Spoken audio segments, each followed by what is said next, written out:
ስሩ ነው እንጂ እግዚአብሔር ተጨነቁ አላለም። ድርቅ ሆኖ ገበሬ ነው፣ ሰውየውንም አውቀዋለሁ፣ ይገርማቸዋል። ድርቅ ሆኖ ሐምሌ ድረስ ድርቅ ሆኖ ሰውየው ግን ይዘራል። ከዚያ በኋላ አንተ ሰውዬ ባይሆን ዘሩን ልጆቹ ቆርጥመውት ይሙቱ እንደው እባክህ እያወጣህ አትበትን ሲሉት አይ እግዚአብሔር ዝራ ነው እንጂ ዝናብ አዝንብ አላለኝም አለ። አያችሁ ሊቅነቱ። እግዚአብሔር ዝራ ነው ያለ። የኔን ድርሻ ሰርቼ ዝናብ ከቀረ እኔ ምን ጨነቀኝ? ልጆችን ማበላቸውን ነገር ማን ያውቃል ነው? እግዚአብሔር ያውቃል። እኔ ድርሻዬን እወጣለሁ። ዘራ። ሰው ሁሉ ሲገበገብ አልዘራም ብሎ እኔማ እንደው ያለችኝን እበላለሁ ብሎ ብልጥ ሲሆን እሸቱን ማን አፈሰ? አቶ ገሌ፣ ስሙን አልነግራችሁ። እሱ እሸቱን ለልጆቹ ቆርጦ አበላ፣ አዝመራውን አጭዶ ልጆቹን መገበ።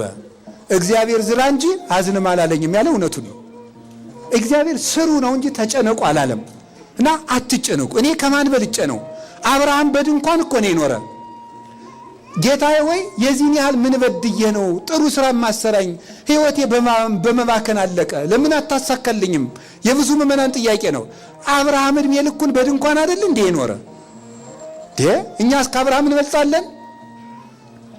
ይስሐቅ በድንኳን ነው የኖረ። ያዕቆብ እግዚአብሔር ሌሊት ተገልጾ ትግል የፍቅር ትግል ሲታገለው ያደረው ያዕቆብ እግዚአብሔር እኮ ነው ትግል ገጥሞት የፍቅር ትግል እግዚአብሔርን እንደዚህ አቅፎ ያደረው ያዕቆብ የኖረው በድንኳን ነው፣ በስደት ነው። ከነ ድንኳኑ ቤት እንኳን ደግሞ አገሩ ላይ መቀበር አቅቶት ግብጽ ተሰዶ ነው ያረፈው። ምን አለ ቅዱስ ዳዊት ለዚህ እኮ ነው ነግዶ ፈላሲ አነ ከመ ኩሉ አበውዬ፣ እኔ እንደ አባቶቼ እንግዳ ነኝ